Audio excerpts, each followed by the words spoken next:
முதுமலை பந்திப்பூர் சாலையில் படுகாயமடைந்த யானைக்குட்டியை விட்டு பிரிய மறுத்த தாய் யானை பாச போராட்டத்தில் ஈடுபட்டதால் வாகனங்கள் சாலையிலேயே அணிவகுத்து நிற்கின்றன. படுகாயமடைந்த யானைக்குட்டியை வனத்துறையினர் மீட்டு சிகிச்சை அளித்து வருகிறார்கள். கூடுதல் விவரங்களை செய்தியாளர் ஐயாச்சாமியிடம் கேட்கலாம்.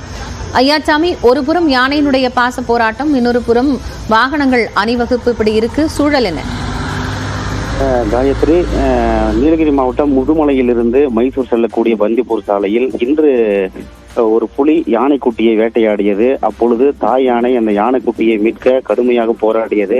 பின்பு சாலையோரமே யானைக்குட்டி படுகாயங்களுடன் படுத்தது. இதையடுத்து அந்த பகுதியில் வாகனங்கள் செல்ல முடியாமல் வனத்துறையினர் வாகனங்களை நிறுத்தினர். நீண்ட நேரமாக யானைக்குட்டியின் அருகே செல்ல முடியாமல் வனத்துறையினர் திணறினர். தாய் யானை நீண்ட நேரமாக அருகில் யாரையும் விடாமல் பாச போராட்டம் நடத்தி வருகிறது. குறிப்பாக மைசூரிலிருந்து உதகை நோக்கி வரும் வாகனங்களும் அதேபோல் நீலகிரியிலிருந்து மைசூர் செல்லக்கூடிய வாகனங்களும் சோதனை சாவடிகளிலேயே நிறுத்தப்பட்டன. சுமார் 5 கிலோமீட்டருக்கு வாகனங்கள் அணிவகுத்து நின்றன. தற்போது வரை இந்த யானைக்குட்டி படுகாயங்களுடன் இருப்பதை வனத்துறையினர் கண்டு அதுக்கான சிகிச்சை அளித்து வருவதாகவும் அங்கிருந்தவர்கள் தகவல் தெரிவித்துள்ளனர். யானைக்குட்டி வனப்பகுதிக்குள் எடுத்துச் செல்லப்பட்டு தற்பொழுது தாய் யானை மீண்டும் அந்த யானைக்குட்டியை சுற்றி வருவதாகவும் வனத்துறையினர் தெரிவித்துள்ளனர்.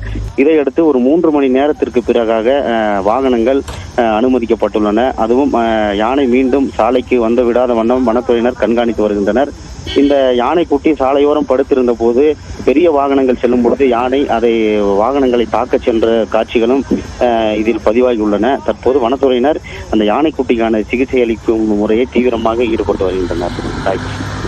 நன்றி ஐயாச்சாமி, தற்போதைய விவரங்களுக்காக.